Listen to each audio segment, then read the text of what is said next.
నమస్తే friends, welcome to my classes. నేను మీ దండు వెంకటరాములు. ఈ వీడియోలో మనం తెలంగాణ రాష్ట్రానికి సంబంధించినటువంటి 8వ తరగతి తెలుగుకు సంబంధించి ప్రతి టాపిక్ని టెట్ డిఎస్ పర్పస్లో అన్ని కవి పరిచయాలు, పాఠ్యభాగ వివరాలు, అర్థాలు, ఉత్పత్తి అర్థాలు, ప్రకృతి వికృతులు, పర్యాయ పదాలు, నానార్థాలు, ప్రతి దాన్ని ర్యాపిడ్ రివిజన్గా, క్విక్ రివిజన్గా మీకు అందరికీ ఈజీగా అర్థమయ్యే విధంగా షార్ట్కట్ ఎక్స్ప్లెనేషన్ అనేటటువంటిది చేయడానికి ప్రయత్నం చేస్తా. ఆల్రెడీ నేను 9th క్లాస్ది కానీ మరియు 10th క్లాస్ది కానీ 7th క్లాస్ది కానీ ప్రతి టాపిక్ని ఎక్స్ప్లెయిన్ చేసిన. ఇందులో 8th క్లాస్ది చూడడానికి ప్రయత్నం చేయండి. మీ వద్ద టెక్స్ట్ బుక్ అనేటటువంటిది ఇమేజ్ అనేటటువంటిది ఈ విధంగా ఉండొచ్చు. ఇయర్ని బట్టి పుస్తకం యొక్క అట్ట అనేటటువంటిది వేరే రకంగా కూడా ఉండొచ్చు, కానీ సిలబస్ అనేటటువంటిది ఒకటే రకంగా ఉంటుంది. కాబట్టి అన్ని కవి పరిచయాలు ప్రతి దాన్ని కూడా ఎక్స్ప్లెయిన్ చేసుకుందాం. టీచర్ బడి అనేటటువంటిది మీరు నేను టీచర్ అయ్యేంత వరకు విశ్రమించకుండా పనిచేసేటటువంటి యూట్యూబ్ ఛానల్ అనమాట. సో టెలిగ్రామ్ ఛానల్ ద్వారా పీడిఎఫ్స్ అందిస్తాను, అట్లాగే ఈ యూట్యూబ్ ఛానల్ ద్వారా లెసన్స్ అనేటటువంటివి అందిస్తాను. ఇక్కడ పాఠ్యాంశాలు అనేటటువంటివి మొత్తం 8వ తరగతిలో 12 పాఠ్యాంశాలు ఉండడం జరిగింది. 9వ తరగతిలో కూడా 12 పాఠ్యాంశాలు ఉంటాయి. చూడండి, ఇక్కడ పాఠ్యాంశాల అమరికలో మొత్తం ప్రక్రియ అనేటటువంటిది, ఇతివృత్తం అనేటటువంటివి చాలా ఇంపార్టెంట్ అని గుర్తుంచుకోండి. సో ఇక్కడ పువ్వు గుర్తు కలిగినటువంటివి ఏవైతే ఉన్నాయో వీటన్నిటిని ఇక్కడ కింద మనకి ఇచ్చిండ్రు.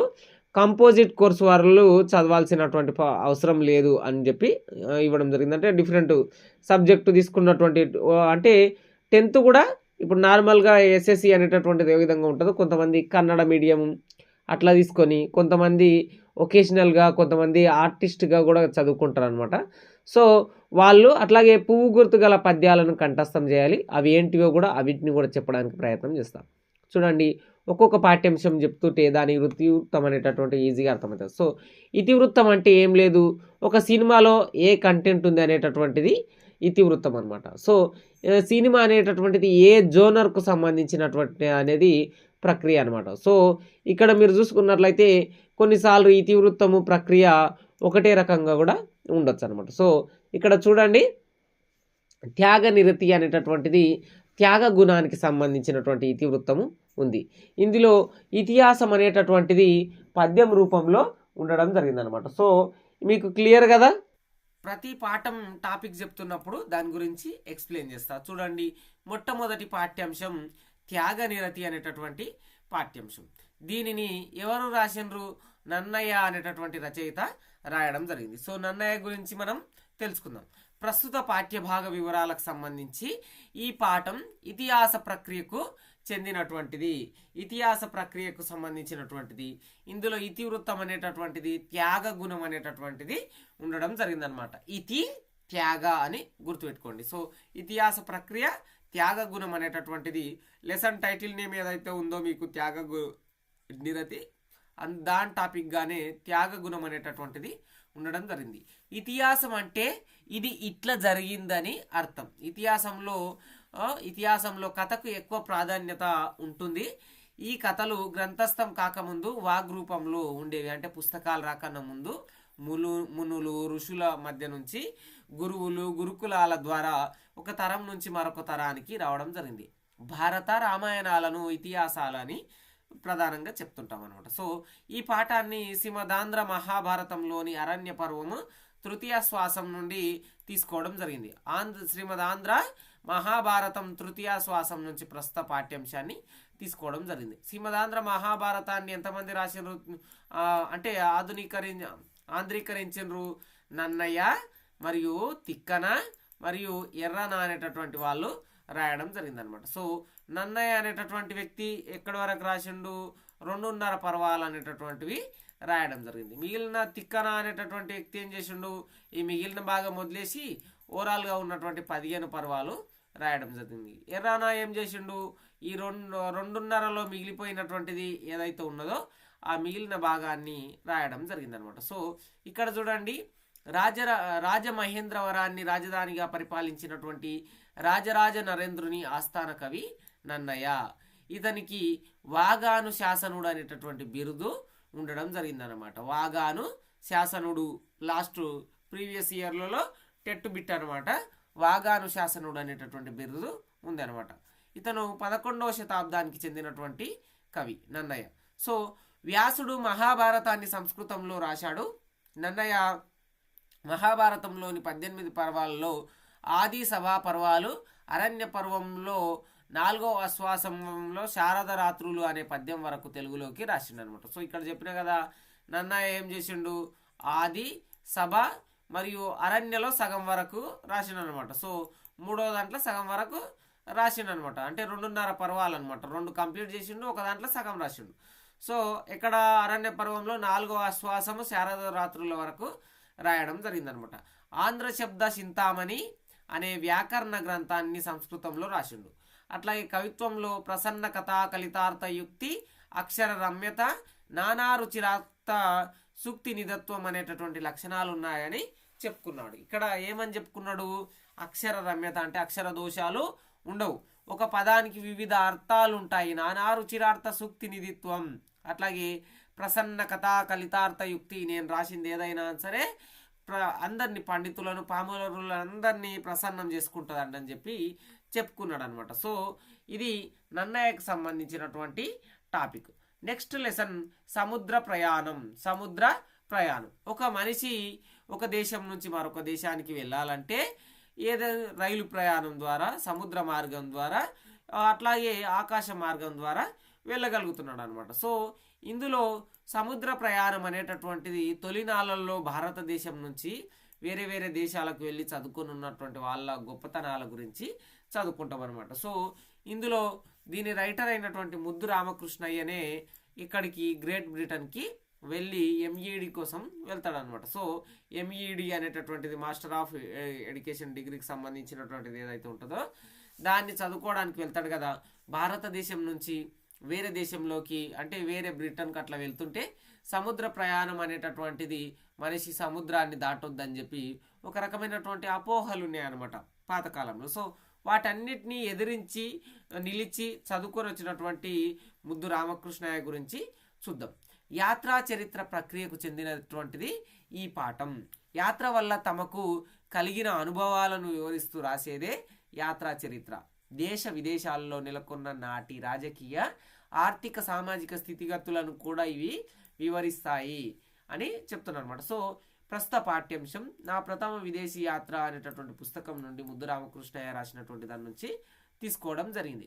సో ఇక్కడ ముద్దు రామకృష్ణయ్య పెద్దపల్లి జిల్లా మంతని గ్రామంలో జన్మించడం జరిగింది. ముద్దు రాజన్న, ముద్దు అమ్మాయి అనేటటువంటి వాళ్ళు ఇతని తల్లిదండ్రులని చెప్పుకోవచ్చు. రెండవ ప్రపంచ యుద్ధం అనంతరం 1946లో గ్రేట్ బ్రిటన్లోని లీడ్స్ విశ్వవిద్యాలయం నుండి ఎంఈడి పట్టా పొందడం జరిగింది. ఇక్కడ నుంచి బ్రిటన్లోని లీడ్స్ విశ్వవిద్యాలయం నుంచి ఎంఈడి పట్టా పొందడం జరిగింది. 1951 నుండి అంటే స్వతంత్రం వచ్చిన తర్వాత 1951 నుంచి 58 మధ్య కాలంలో ఆసియా, ఆస్ట్రేలియా, యూరప్, అమెరికా ఖండాలలో పలు దేశాలు పర్యటించి అక్కడి విద్యా విధానాలను అధ్యయనం చేసి మన దేశపు విద్యారంగంలో ఎన్నో సంస్కరణలు తెచ్చాడు. అవి నేటికి ఆదర్శప్రాయమైనటువంటి సమయ పాలనకు ఆయన పెట్టింది పేరు నిరక్షరాస్యత నిర్మూలన కోసం ఈచ్ వన్ టీచ్ వన్ ఉద్యమాన్ని చరమాంకం కొనసాగించిన గొప్ప విద్యావేత్త. మొత్తం 4 పాయింట్లు గుర్తుపెట్టుకోండి.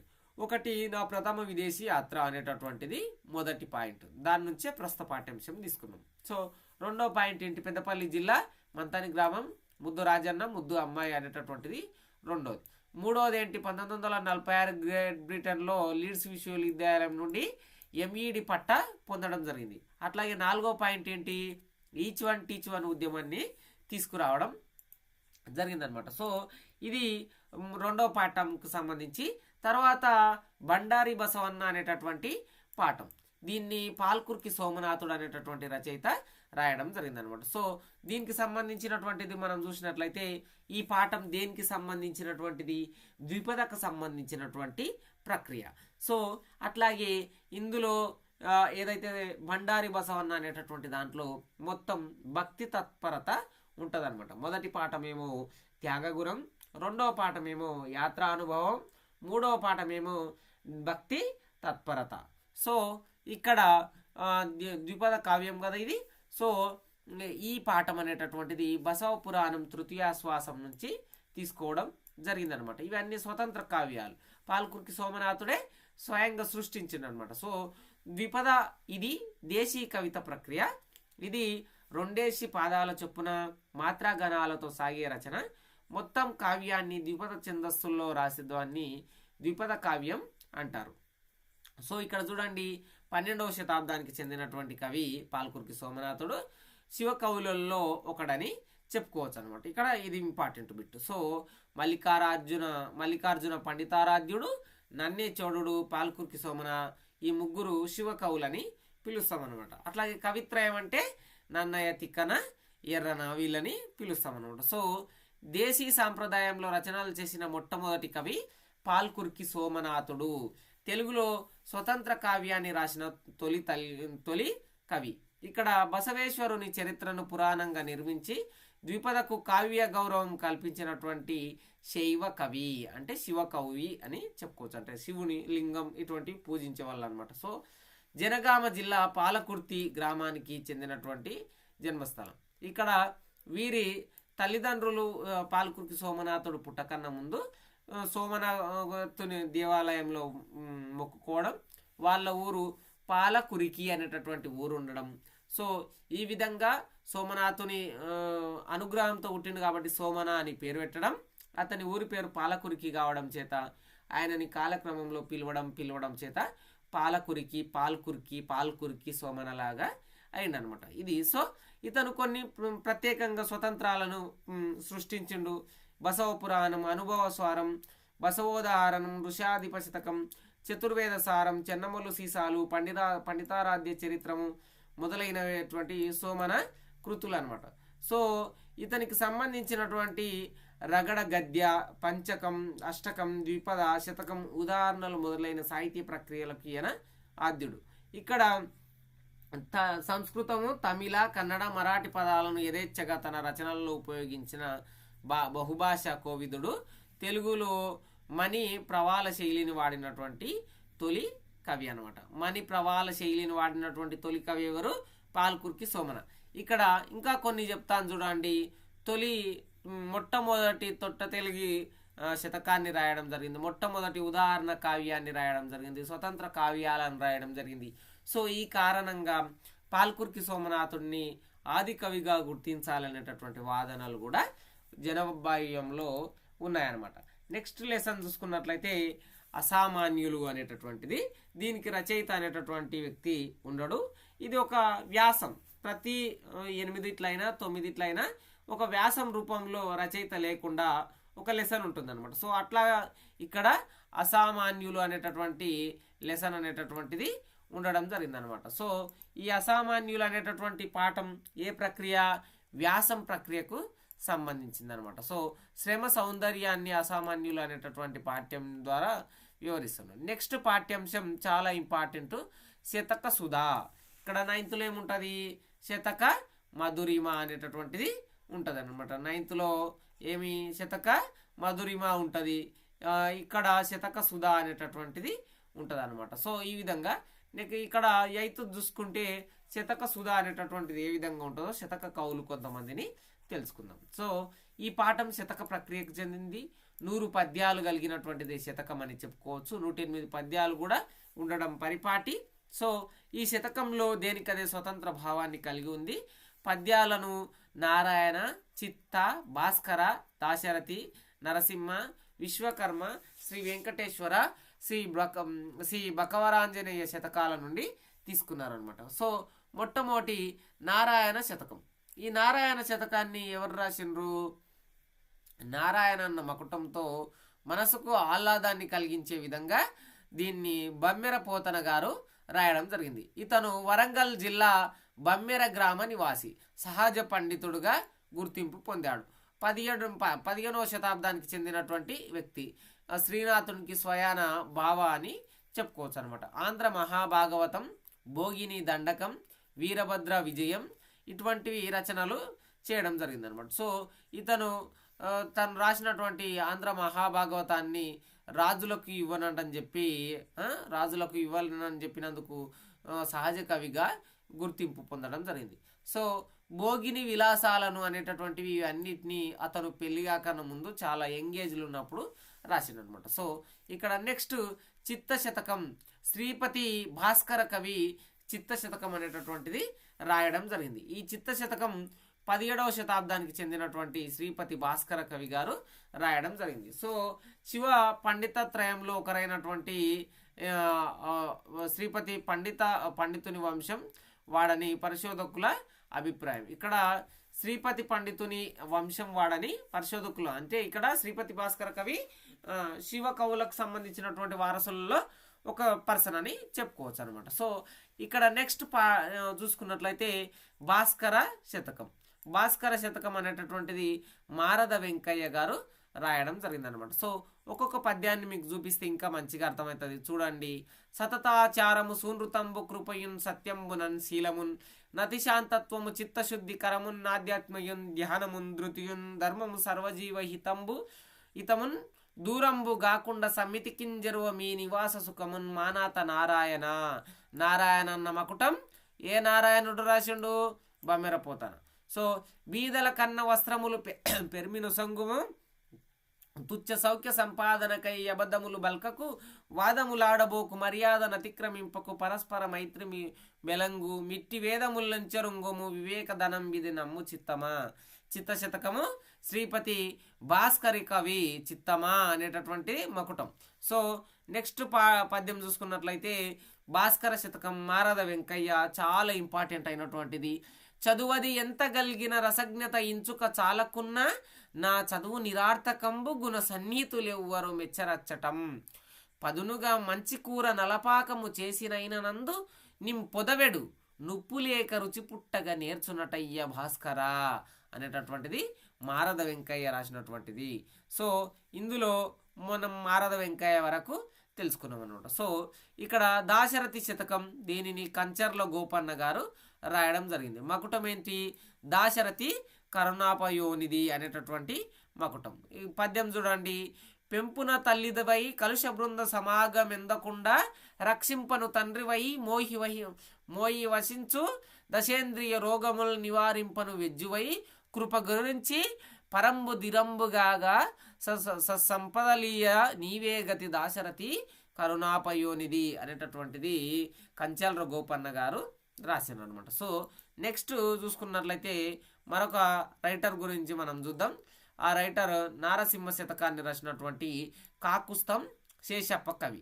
ఇక్కడ కంచర్ల గోపన్న అనేటటువంటి వ్యక్తి ఎవరు? భక్త రామదాసు. మనం శ్రీరామదాసు సినిమా చూసినాం కదా, భక్త రామదాసు శ్రీరాముని గుడి భద్రాచలం గుడి కట్టినటువంటి భక్త రామదాస్ అనమాట. సో నారసింహ శతకం రాసినటువంటి ఈ కాకుస్తం శేషప్ప కవి ఎవరు? ధర్మపురికి చెందినటువంటి వ్యక్తి అనమాట. సో ఇతనేం రాసిండు? దుష్ట సంహార నరసింహ దురిత దూర అనే మకటంతో పద్యాలను రాయడం జరిగింది. ఇక్కడ మీరు కన్ఫ్యూజ్ కావద్దు. 9వ తరగతిలో మీకు వాయాసం అనేటటువంటి పాఠ్యాంశం ఉంటుంది. ఆ వాయాసం పాఠ్యాంశంలో మామిడ్ల రామగౌడ్ గారు కూడా నారసింహ శతకాన్ని రాయడం జరిగింది. శబరిమాత శతకాన్ని, నారసింహ శతకాన్ని, కవి గౌడప్ప శతకాన్ని రాసిండు అనమాట. సో నారసింహ శతకాన్ని మరో వ్యక్తి ఎవరు రాసినారు? కాకుస్తం శేషప్ప కవి. పద్యాన్ని చూద్దాం మనం. తల్లి గర్భం నుండి ధనము తేడెవ్వడు వెళ్ళిపోయేడి నాడు వెంటరాదు లక్షాధికారైన లవణమన్నమో గాని మెరుగు బంగారంబు మింగబోడు అని చెప్పి దీని మకుటం ఏంటి? భూషణ వికాస శ్రీ ధర్మపురి నివాస దుష్ట సంహార నరసింహ దురిత దూర అనేటటువంటిది ఈ కింద ఉన్నటువంటిది కాకుస్తం శేషప్ప కవి గారు రాసినటువంటి ధర్మపురి నివాసి అయినటువంటి కాకుస్తం శేషప్ప కవి గారి పరిచయానికి సంబంధించినటువంటిది. సో ఈ పద్యాలను రాసిండు. ఈయన మృదంగం వాయించడంలో నేర్పరి. ఇక్కడ చూడండి, మృదంగం అనేటటువంటిది చేతిలో ఉంది కదా, మృదంగం వాయించడంలో నేర్పరి తన జీవితాన్ని ధర్మపురి నరసింహస్వామికి అంకితం చేశాడు. ఈయన నరహరి నృకేసరి శతకాలను, ధర్మపురి రామాయణం అనేటటువంటి మొదలగు రచనలను కూడా చేయడం జరిగింది. నెక్స్ట్ మరొక వ్యక్తి గురించి చూసుకున్నట్లయితే విశ్వకర్మ శతకం. విశ్వపాలన ధర్మ శ్రీ విశ్వకర్మ. ఇక్కడ విశ్వకర్మ అంటే ఏంటి? వడ్రంగి పనిచేసేటటువంటి వ్యక్తి అనమాట. సో మకుటంతో పండిత రామసింహ కవి విశ్వకర్మ శతకాన్ని రాయడం జరిగింది. సో ఇక్కడ రామసింహ కవి గారు విశ్వకర్మ శతకాన్ని రాయడం జరిగింది. సో ఈయన కూడా మళ్ళీ జగిత్యాల జిల్లాకు చెందినటువంటి వ్యక్తి. జగిత్యాల జిల్లా దీనికి రాఘవపట్నంకు సంబంధించినటువంటి నివాసి అని చెప్పుకోవచ్చు. ఈయన ఆశు కవి, దుష్ట ప్రపంచ వర్ణన, కలియుగ వర్ణాశ్రమ ధర్మాలు, భజన, కీర్తనలు మొదలైనటువంటి రచనలు చేయడం జరిగిందనమాట. సో ఈయనకు సంబంధించినటువంటి పద్యం చూస్తే చూడండి. నెక్స్ట్ మొదట కర్దము కంటి మొగిలి పుష్పము కేమి, పశువుల దోషముల్ పాలకేమి అనేటటువంటి పద్యం. ఇక్కడ శ్రీ విశ్వ ఏదైతే విశ్వపాలన ధర్మ శ్రీ విశ్వకర్మ అనేటటువంటిది పండిత రామసింహ కవి గారు రాయడం జరిగిందనమాట. సో నెక్స్ట్ మరొక వ్యక్తి గురించి చూసినట్లయితే శ్రీ వెంకటేశ్వర శతకాన్ని ఎవరు రాసిండ్రయ్యా అంటే ఆసూరి మరింగంటి పురుషోత్తమాచార్యులు గారు రాయడం జరిగింది. ఇతను నల్లగొండ జిల్లా మునగాల మండలం నరసింహపురానికి సంబంధించినటువంటి గ్రామంలో జన్మించడం జరిగింది. వెంకటేశ్వర అనే మకుటంతో పద్యాలను రాసిండు. ఈయన గోదాదేవి, యాదగిరి లక్ష్మీనరసింహ శతకం, గోదావరి, సత్యవతి స్వాంతనం, మారుతి మొదలగు రచనలు చేశాడు. ఈయన విద్వత్ కవిగా ప్రసిద్ధి పొందడం జరిగింది. అంటే ప్రపంచ కవిగా ప్రసిద్ధి పొందడం జరిగిందనమాట. సో ఈయన రాసినటువంటి పద్యం ఏంటి? లెక్కకు రాని కోరికల రీతిలో బడి మానవుండిటుల్ మక్కువలను సృజించుచు నమాయకుడై సుడులను పదే పదే యుక్కిరి బిక్కురై తిరుగుచుండును గాని విశిష్ట మార్గముల్ ద్రొక్కు తలంపులేశము కుదుర్కోనియడే వెంకటేశ్వర శతకాన్ని ఈయన ఆసూరి మరింగంటి పురుషోత్తమాచార్యులు గారు రాయడం జరిగింది. నెక్స్ట్ లాస్ట్ శ్రీ బకవరాంజనేయ శతకాన్ని ఎవరు రాసిండ్రు? వెంకట్రావు పంతులు అనేటటువంటి రచయిత రాసిండు. ఈయన రంగారెడ్డి జిల్లా శంకర్పల్లి నివాసి అని చెప్పుకోవచ్చు. ప్రస్తుతము వికారాబాద్ జిల్లా అని చెప్పుకోవచ్చు అనమాట. తాండూరు దగ్గరలోని బకవరం గ్రామంలో వెలిసిన ఆంజనేయ స్వామిపై బకవరాంజనేయ లకభంజన సాధు జనారంజన అనే మకుటంతో పద్యాలను రాయడం జరిగింది. యక్షగానాలు, కీర్తనలు, గేయాలను కూడా ఇతను రాయడం జరిగింది అనమాట. సో ఇక్కడ బకవరాంజనేయ శతకం ఆకలి దప్పులను వనట నందిన వారికి పట్టెడన్నము అనేటటువంటిది మకుటం. చూడండి, బకవరాంజనేయ లకభంజన సాధు జనారంజన అనేటటువంటిది వెంకట్రావు పంతులు రంగారెడ్డి జిల్లా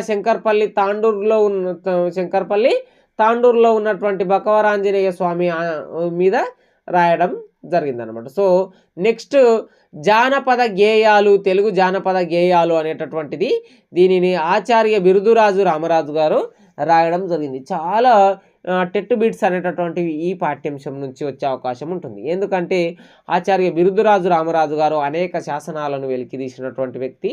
జానపద వాగ్మయాల మీద, జానపద సాహిత్యాల మీద అనేక కృషి చేసినటువంటి వ్యక్తి అనమాట. సో ఇక్కడ ఆయనకు సంబంధించినటువంటిది పాఠ్యభాగ వివరాలను చూద్దాం. ఈ పాఠము ఏదైతే తెలుగు జానపద గేయాలు అనేటటువంటిది వ్యాసం ప్రక్రియకు చెందినటువంటిది. ఈ వ్యాసం అనేటటువంటిది కంప్లీట్గా మన సంస్కృతిని గురించి తెలియజేస్తుంది అనమాట. సంస్కృతి ఇతివృత్తం అనమాట. సో నెక్స్ట్ ఆయన గురించి చూద్దాం. ఇక్కడ తెలుగు జానపద సాహిత్యం అనగానే మనకు గుర్తుకు వచ్చే వ్యక్తి ఆచార్య బిరుదురాజు రామరాజు. వరంగల్ అర్బన్ జిల్లా దేవునూరు గ్రామంలో జన్మించాడు. ఇక్కడ ఈయన గురించి చెప్తా చూడండి. ఈయన ఎడ్ల బండ్ల మీద వెళ్ళి అక్కడ ఉండేటటువంటి విలేజ్లలో పాటలు పాడిపించుకొని రికార్డ్ చేసుకురావడం, వాళ్లకు కూలి పోయేటోళ్ళకు కూలీ డబ్బులు ఇవ్వడం, అంటే కూలి పోకుండా వాళ్ళని ఆపడం, కొంతమందికి రవికలు లేకపోతే రవికలు ఇప్పించడం, కొంతమందికి ఎడ్ల బండి పయ్యలు చేయించడం, ఈ విధంగా చేసిండనమాట. చెరువు ప్రాంతాల్లో, మత్తడి దుంకే ప్రాంతాల్లో శాసనాలను వెలికి తీయడం, ఇవన్నీ ఇతని జీవిత చరిత్రలో బాగా అనమాట. సో ఇవన్నీ మనం ఇంత డెప్త్గా ఇందులో ఉండదు కాబట్టి నేను కొన్ని చెప్తున్నా. కవి, పరిశోధకుడు, అనువాద రచయిత, సంపాదకుడుగా ప్రసిద్ధుడు అనమాట. సో ఈయన ఉస్మానియా విశ్వవిద్యాలయం తెలుగు శాఖ అధ్యక్షుడుగా, డీన్గా పనిచేయడం జరిగింది. తెలుగు జానపద గేయ సాహిత్యం అనేటటువంటి పరిశోధన గ్రంథం, దీంతో డాక్టరేట్ చేయడం జరిగిందనమాట. సో ఆచార్య బిరుదురాజు రామరాజు గారు డీన్గా పనిచేసిండు ఉస్మానియా విశ్వవిద్యాలయం తెలుగు శాఖలో అని గుర్తుపెట్టుకోండి. ఈయన పరిశోధన గ్రంథం చరిత్రకెక్కని చరితార్థులు, ఆంధ్రయోగులు, మరుగున పడిన మాణిక్యాలు, ఉర్దూ తెలుగు నిఘంటువు, తెలుగు జానపద రామాయణం. Most important. తెలుగు జానపద రామాయణం ఎవరు రాసిండ్రు? ఆచార్య బిరుదురాజు రామరాజు. తెలంగాణ పల్లె పాటలు, తెలంగాణ పిల్లల పాటలు మొదలైనటువంటి రచనలు ఇతను చేశాడని గుర్తుపెట్టుకోండి అనమాట. సో ఈ పాఠం అనేటటువంటిది సంస్కృతికి సంబంధించినటువంటి ఇతివృత్తం, వ్యాస ప్రక్రియకు చెందినటువంటిది. ఈ పాఠం అనేటటువంటిది వ్యాస ప్రక్రియకు సంబంధించింది. ఆచార్య బిరుదురాజు రామరాజు గారు రాసినటువంటి తెలుగు జానపద గేయాలు అనేటటువంటి వ్యాసం నుంచి తీసుకోవడం జరిగింది. సో ఈయన తెలుగు జానపద రామాయణం అనేటటువంటి రచన కూడా చేయడం జరిగింది. నెక్స్ట్ మంజీరా పాఠ్యాంశం డాక్టర్ వేముగంటి నారసింహాచార్యులు. మంజీరా అనేటటువంటి పాఠ్యాంశం డాక్టర్ వేముగంటి నారసింహాచార్యులు గారు రాయడం జరిగింది. ఈ పాఠం అనేటటువంటిది మంజీరా అనేటటువంటి పాఠ్యాంశం. ఇందులో మంజీరా అంటే ఒక నది, మంజీరా నది కదా. సో ఈ పాఠం నదీ ప్రశంస గురించి ఉంది అనమాట. సో ఈ పాఠం గేయ ప్రక్రియకు చెందినటువంటిది. ఇతను వేముగంటి నరసింహాచార్యులు రాసినటువంటి మంజీరా నాదాలు. ఇక్కడ మంజీరా నాదాలు ఏ నది గురించి? మంజీరా నది గురించి ఉంది. మంజీరా నాదాల గురించి ఇతను రాయడం జరిగిందనమాట. సో గేయ కావ్యంలోనిది ఈ ప్రస్తుత పాఠ్యాంశం. డాక్టర్ వేముగంటి నరసింహాచార్యులు సిద్దిపేట జిల్లాలోని రామక్క రంగాచార్యులు అనే దంపతులకు జన్మించడం జరిగింది. సాహితీ వికాస మండలిని స్థాపించి మెదక్ జిల్లా రచయితల సంఘంను స్థాపించి సాహిత్య వికాసానికి కృషి చేయడం జరిగింది. తిక్కన రామదాసు అనే పద్య కావ్యాలను, మంజీరా నాదాలు అనే గేయ కావ్యాన్ని, వివేక విజయం అనే కావ్య ఖండికతో పాటు 40 పుస్తకాలు రాయడం జరిగింది. కవి కోకిల, కావ్య కళానిధి, విద్వత్ కవి ఈయన బిరుదులు. కవి కోకిల, కావ్య కళానిధి, విద్వత్ కవి ఈయన బిరుదులు అనమాట. తెలుగు విశ్వవిద్యాలయం వేముగంటిని గౌరవ డాక్టరేట్తో సత్కరించింది. ప్రస్తుత పాఠ్యాంశం మంజీరా నాదాల నుంచి తీసుకోవడం జరిగింది. వేముగంటి రచనలన్నీ చక్కని ధారతో సరళ తెలుగు పదాలతో శోభిల్లుతాయి. వీటిలోని తెలంగాణ భాష ఇంపు సొంపు పాఠకులను పరవశింపజేస్తాయి. ఇది గుర్తుపెట్టుకోవడానికి ప్రయత్నించండి. నెక్స్ట్ మరొక పాఠ్యాంశాన్ని చూసినట్లయితే చిన్నప్పుడే అనేటటువంటి పాఠ్యాంశం వట్టికోట ఆళ్వారు స్వామి గారు రాయడం జరిగిందనమాట. సో చిన్నప్పుడు అనేటటువంటిది అప్పుడు పరిస్థితులు ఏదైతే నిజాం నిరంకుశత్వ పాలనలో తెలుగు కించించబడుతున్నప్పుడు, ఉర్దూ ప్రభావం వల్ల తెలుగు నిరసించబడుతున్నప్పుడు ఆంధ్ర మహాసభ కార్యకర్తలు వచ్చి గ్రామాల్లో పెత్తందారుల ఆగడాలను తొలగిస్తూ ఉండేటటువంటి వైనాలను ఈ పాఠంలో ఉంటుందన్నమాట. ఈ ప్రస్తుత పాఠం 1945 మీజాన్ పత్రికలో ప్రచురితమైనటువంటిది. ఈ పాఠం కథానిక, ఒక రకమైనటువంటి షార్ట్ స్టోరీ. చిన్నప్పుడు అనేటటువంటి పాఠ్యాంశం సామాజిక స్పృహ. ఇందులో వెంకట్రావు అనేటటువంటి మెయిన్ లీడ్ పర్సన్తో ఈ పాఠం అనేటటువంటిది ఉంటుందన్నమాట. సో సుప్రసిద్ధ సాహితీవేత్త, తొలితరం కథా రచయిత వట్టికోట ఆళ్వారు స్వామి గారు నల్లగొండ జిల్లా చెరువు మాదారంలో జన్మించడం జరిగింది. సో ఈయన రాసినటువంటి కొన్ని రచనలు జైలు లోపల, అట్లాగే రామప్ప రభస, మరియు అట్లాగే ప్రజల మనిషి నవల, గంగు అనేటటువంటి అసంపూర్ణ నవల, ఇటువంటివి ఎంతో ప్రజాదరణ పొందినాయని చెప్పుకోవచ్చు అనమాట. నిజాం నిరంకుశత్వ పాలనకు వ్యతిరేకంగా పోరాటం చేసి దేశోద్ధారక గ్రంథమాలను స్థాపించి 35 పుస్తకాలను ముద్రించాడు. మరియు తెలంగాణ గుమస్తా అనేటటువంటి పత్రికలను కూడా స్థాపించిండని గుర్తుపెట్టుకోండి. ఈ చిన్నప్పుడు అనేటటువంటి పాఠం 1945 మీజాన్ పత్రికలో ప్రచురితమైనటువంటిది. ఆళ్వారు స్వామి గారు రాసినటువంటి కథానిక అని గుర్తుపెట్టుకోవడానికి ప్రయత్నం చేయండి. నెక్స్ట్ లెసన్ని చూసుకున్నట్లయితే అమరులు అనేటటువంటిది ఆచార్య కె రుక్నుద్దీన్, అట్లాగే మరో వ్యక్తి అయినటువంటి జి యాదగిరి కలిసి రాసినటువంటిది. విప్లవ డంక అనేటటువంటి కవితా సంకలనంలోనిది. అంటే జి యాదగిరి, కె రుక్నుద్దీన్ ఇద్దరు కలిసి ఒక బుక్ని వేసిండ్రు, సంకలనం చేసిండ్రు. దాన్ని విప్లవ డంక అనేటటువంటి బుక్ అనమాట. ఆ బుక్లో కె రుక్నుద్దీన్ గారి ఒక రచన గేయం ఏంటంటే విప్లవ డంక అనమాట. సో సామాజిక స్పృహ కలిగినటువంటి సాహితీవేత్త నాగర్ కర్నూలు జిల్లా రాచూరు గ్రామంలో జన్మించాడు. నాగర్ కర్నూలు జిల్లా రాచూరు గ్రామంలో జన్మించాడు. ఇక్కడ ఉస్మానియా విశ్వవిద్యాలయంలో ఆచార్యుడిగా పనిచేశాడు. ఆచార్య బిరుదురాజు రామరాజు గారు కూడా పనిచేశారు అనమాట. సో ఇక్కడ తెలుగు జానపద గేయ సాహిత్యానికి సంబంధించినటువంటి సో ఇక్కడ ఉస్మానియా విశ్వవిద్యాలయంలో ఆచార్యుడిగా జానపద సాహిత్యంలో అలంకార విధానంపై పరిశోధన గ్రంథాన్ని అంటే గౌరవ డాక్టరేట్ని పొందడం జరిగిందనమాట. సో డాక్టర్ కె రుక్నుద్దీన్ అనమాట. సో 1969లో విప్లవ డంకా మోగించడంతో మొదలైన ఇతని రచనా వ్యాసంగం తుది శ్వాస వరకు ఎప్పటి వరకు 2013 వరకు రాయడం జరిగింది. అంటే స్వతంత్రం రాకముందు పుట్టిండు కదా, స్వతంత్రం రాకముందు నుంచి 2013 వరకు ఇతని రచనలు అనేటటువంటివి సాగడం జరిగిందనమాట. నెక్స్ట్ చూసుకున్నట్లయితే ఏదైతే ప్రయాణం, సెలిమే, సూక్తి సుధా, కిన్నెర మెట్లు, మోదుగు పూలు, విశ్వదర్శనం వంటి ఉత్తమ రచనలు చేశాడు. ఎన్నో సాహిత్య సంస్థల నుండి పురస్కారాలను అందుకున్నాడు. ఇక్కడ ఏంటంట ప్రయాణము, సెలిమే, సూక్తి సుధా, కిన్నెర మెట్లు, మోదుగు పూలు, విశ్వదర్శనం. ఇక్కడ 9వ తరగతిలో ఒక దాశరథి రంగాచార్య గారి ముఖాముఖి ఉంటుంది. అక్కడ మోదుగు పూలు అనేటటువంటి రచన దాశరథి రంగాచార్య కూడా చేసిండ్రు అనమాట. సో మీరు కన్ఫ్యూజ్ కావద్దు, ఇద్దరు కూడా రాసిండ్రు అనమాట. సో నెక్స్ట్ మరో పాఠం గురించి తెలుసుకున్నట్లయితే సింగరేణి. ఈ సింగరేణి అనేటటువంటిది కూడా రచయిత ఎవరు లేకుంటారు. సింగరేణి అనేటటువంటిది కూడా వ్యాసం ప్రక్రియకు వ్యాసం సింగరేణి తెలంగాణ ప్రాంతానికి సంబంధించింది కాబట్టి ఇది భూమి నుంచి సహజంగా వస్తుంది కాబట్టి సహజ సంపదల గురించి సింగరేణి పాఠంలో ఉంటుందన్నమాట. సో సింగరేణి పాఠం అనేటటువంటిది వ్యాస ప్రక్రియకు చెందినటువంటిది. సింగరేణి బొగ్గు గనులు, బొగ్గు ఉత్పత్తి గురించి సమాచారాన్ని తెలిపేటటువంటి వ్యాసము. సరేనా? ఇక నెక్స్ట్ మరో లెసన్ అనేటటువంటిది కాపు బిడ్డ గురించి తెలుసుకుందాం. కానీ అంతకంటే ముందు బొగ్గు గనిలో ఉండేటటువంటి కొన్ని పేర్లు ఉంటాయి కదా, అవి చాలా ఇంపార్టెంట్ అయినటువంటివి. ఇక్కడ మొకద్దం అనేటటువంటి పదం చూడండి, సర్దార్ అని కూడా పిలుస్తాం. మొకద్దం అంటే గని రక్షణ చూసేటటువంటి వ్యక్తి, ప్రమాదాలను పసిగట్టి హెచ్చరించేటటువంటి వ్యక్తి అనమాట. సో కోల్కట్టర్ అనేటటువంటిది చూడండి, ఊళ్ళు కోసే పని చూస్తాడు, లూజ్గా ఉన్న బొగ్గును కూల్చేస్తాడు. ఊళ్ళు కోసే పని అంటే లోపల బొగ్గు గని లోపల ఊళ్ళు ఉండేటటువంటి ఆ బొగ్గు దిబ్బలని కోసేటటువంటి వ్యక్తి అనమాట. వీటిని గుర్తుపెట్టుకోండి, చాలా ఇంపార్టెంట్వి మాత్రమే చెప్తున్నా. ఇక్కడ మరొకటి చూడండి, రోప్ లేజర్ అనేటటువంటి భర్తీ తాడును పరిశీలించేటటువంటి వ్యక్తి. ఆ బొగ్గుని అంతా ఒక దాంట్లో వేస్తే దాన్ని పరిశీలించేటటువంటి వ్యక్తి. ఇవన్నీ ప్రీవియస్ బిట్లలో వచ్చినటువంటివి.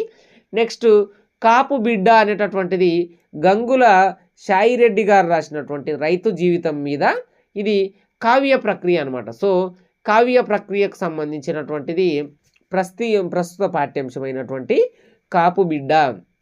ఇక్కడ ప్రస్తుత పాఠ్యాంశం గంగుల సాయిరెడ్డి గారు రాసినటువంటి కాపు బిడ్డ కావ్యంలో నుంచి కర్షక ప్రశంస అనే భాగంలో నుంచి తీసుకోవడం జరిగింది. కాపు బిడ్డ పాఠ్యాంశం, కాపు బిడ్డ పుస్తకం, అందులో కర్షక ప్రశంస అనే భాగం నుంచి తీసుకోవడం జరిగింది. రైతు జీవన విధానం, జీవకారుణ్యం, త్యాగబుద్ధి, విరామ మెరుగని శ్రమ ఇందులో వర్ణించబడ్డాయి. ఇందులో రాళ్ళలో మండు వేసవి ఎండ మంటలో గ్రగుచు బునిన పనిసేయు మౌనులెవరు అని చెప్పి ఈ విధంగా కావ్యంగా రైతు జీవితాన్ని రాసిండనమాట. సో ఈ పాఠ్యాంశాన్ని గంగుల సాయిరెడ్డి గారు రాసిండ్రు కదా. సో ఇతను జనగామ జిల్లా జీడికల్లు గ్రామానికి సంబంధించినటువంటి వ్యక్తి. సాయిరెడ్డి రచనల్లో కాపుబిడ్డ కావ్యంతో పాటు తెలుగు పలుకు, వర్షయోగము, మద్యపాన నిరోధము అనేటటువంటి ముద్రితాలు కూడా ఉండడం జరిగింది. ఇంకా గణిత రహస్యము, ఆరోగ్య రహస్యము అనే అముద్రిత రచనలు కూడా ఉన్నాయి. శైలి సరళంగా సులభంగా గ్రహించగలిగినది. అట్లాగే సహజ కవిగా పేరు పొందినటువంటి పోతన పట్ల ఆరాధన భావం గల సాయిరెడ్డి ఆయననే ఆదర్శంగా తీసుకొని అటు హలంతో ఇటు కలంతో సమానంగా కృషి చేశాడు. గంగుల సాయిరెడ్డి అనేటటువంటి వ్యక్తి కూడా ఒక రైతు అనమాట. సో పోతనని ఆదర్శంగా తీసుకున్నాడు. కర్షక ప్రశంస అనేటటువంటి భాగం నుంచి ప్రస్తుత పాఠ్యాంశమైనటువంటి కాపు బిడ్డని తీసుకున్నాం. ఇది కాపు బిడ్డ కావ్యంలో నుంచి తీసుకోబడింది అనమాట. సో కాపు బిడ్డ గంగుల సాయిరెడ్డి వ్యవసాయం చేసినటువంటి గొప్ప కవి.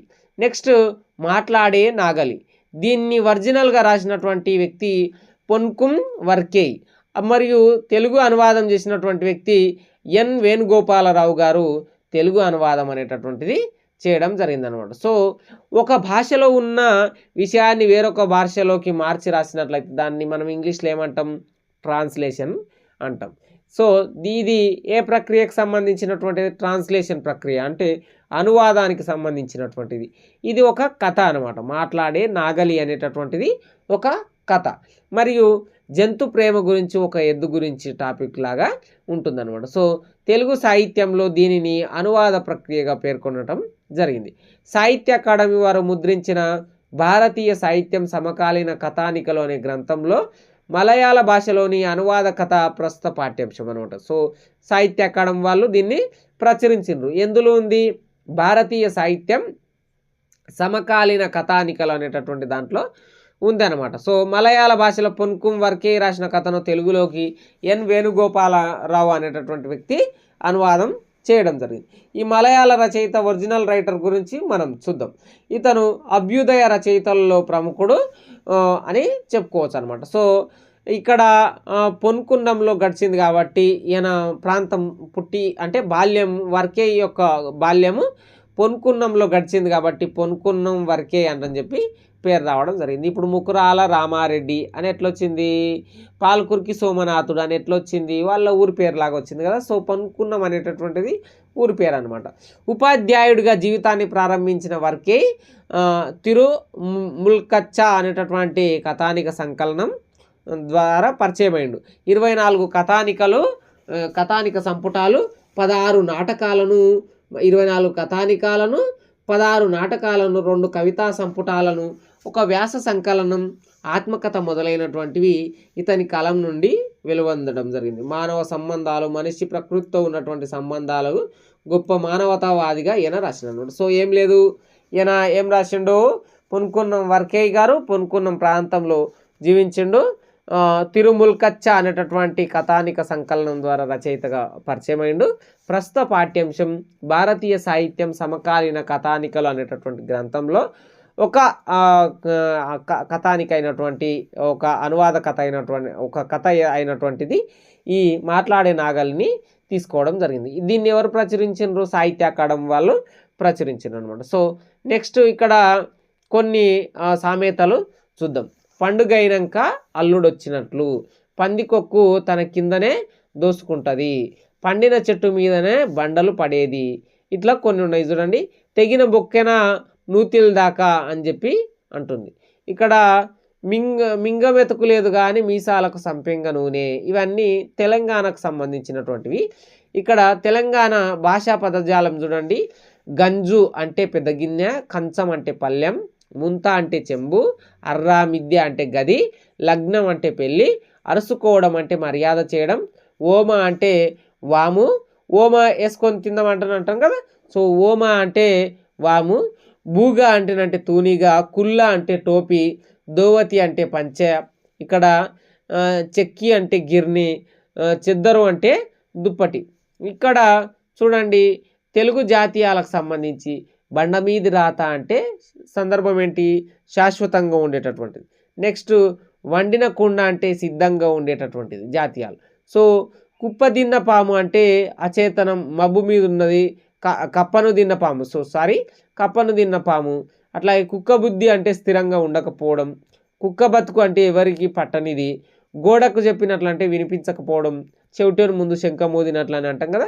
సో దున్నపోతి మీద వాన అంటే స్పందించకపోవడం, ఎంత వాన పడ్డా స్పందించదు కదా దున్నపోతు. అట్లా బురదల పాతిన గుంజ అంటే నమ్మదగినది అని చెప్పి, బురదల పాతిన గుంజ అంటే నమ్మదగినదని సందర్భం, అంటే ఆ నిమిషంలో మనం నమ్మలేకపోతాం చూడండి, అట్లా అనమాట. సో నెక్స్ట్ ఏదైతే ఉపవాచకంలో చిత్రగిరీవం అనేటటువంటిది ధనగోపాల్ ముఖర్జీ గారు రాసినటువంటిది.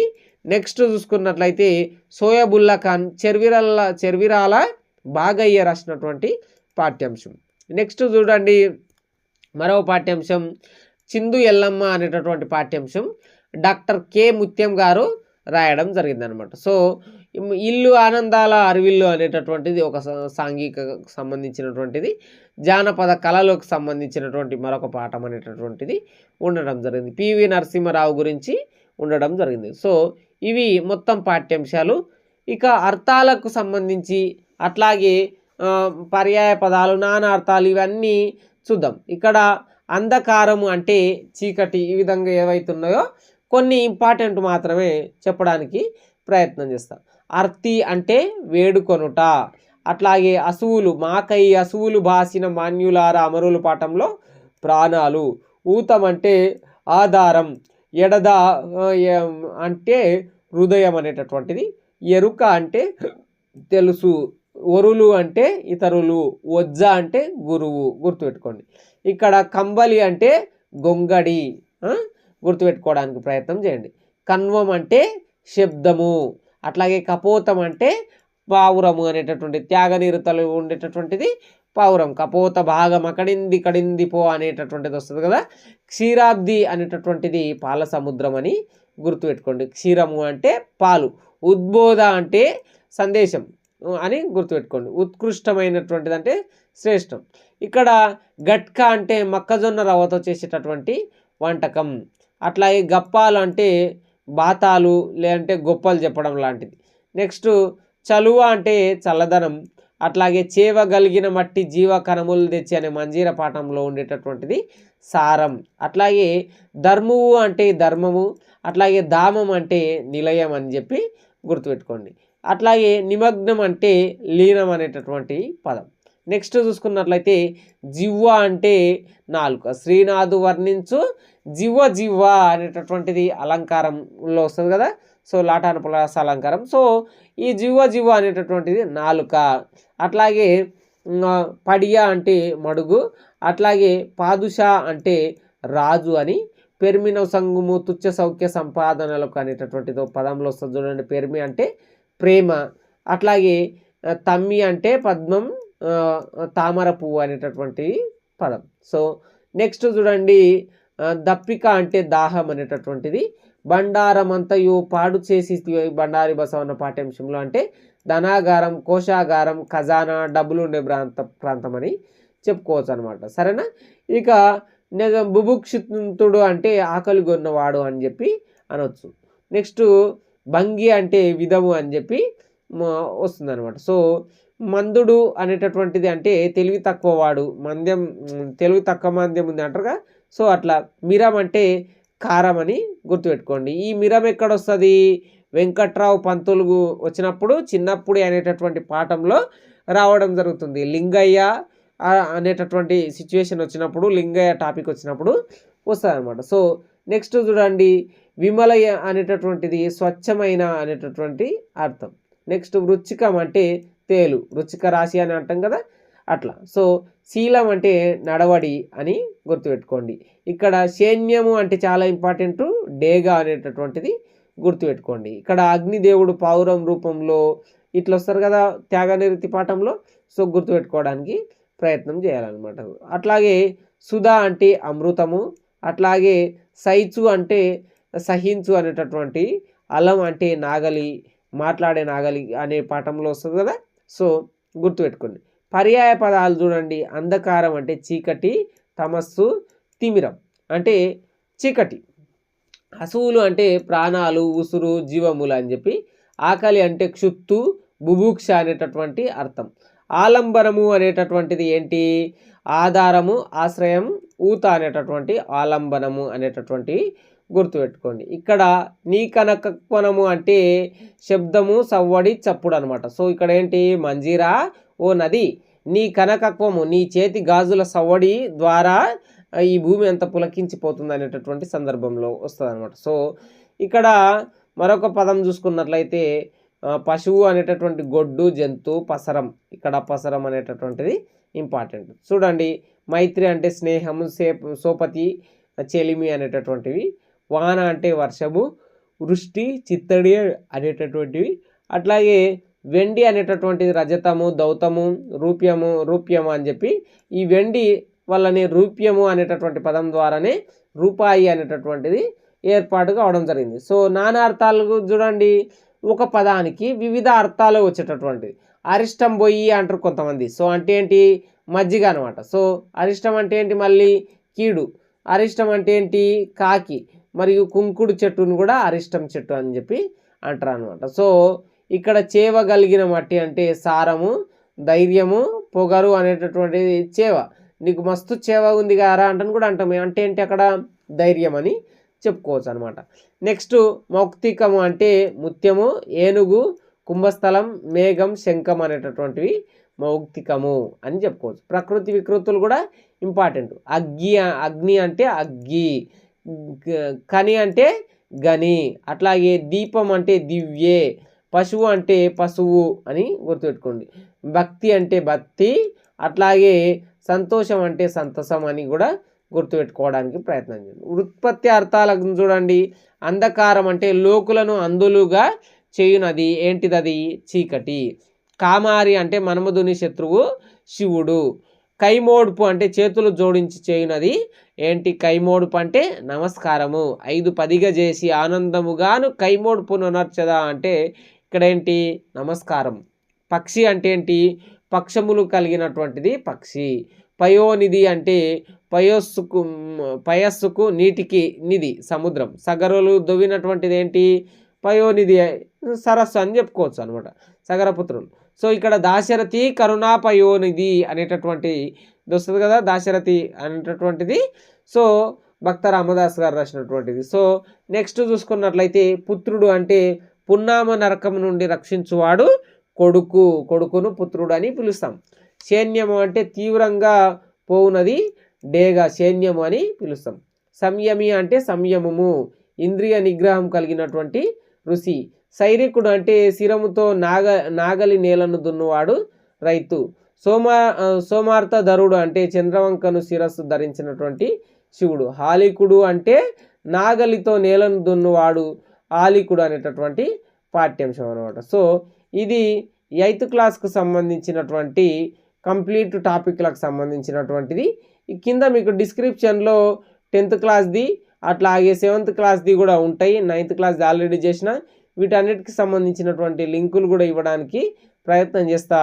ఇది 8th క్లాస్కి సంబంధించినటువంటి టోటల్ తెలుగుకు సంబంధించినటువంటి అన్ని కవి పరిచయాలు, పాఠ్యభాగ వివరాలు, అర్థాలు, ఉత్పత్తి అర్థాలు, ప్రకృతి వికృతులు, పర్యాయ పదాలు, నానార్థాలు. సో మీరు నేను టీచర్ అయ్యేంత వరకు విశ్రమించకుండా టీచర్ బడి అయినటువంటి ఈ యూట్యూబ్ ఛానల్ ఇట్లాగా రన్ అవుతుందని గుర్తుపెట్టుకోవడానికి ప్రయత్నం చేయండి. సైనింగ్ అవుట్, నేను మీ దండు Venkatramulu. Please do subscribe my channel.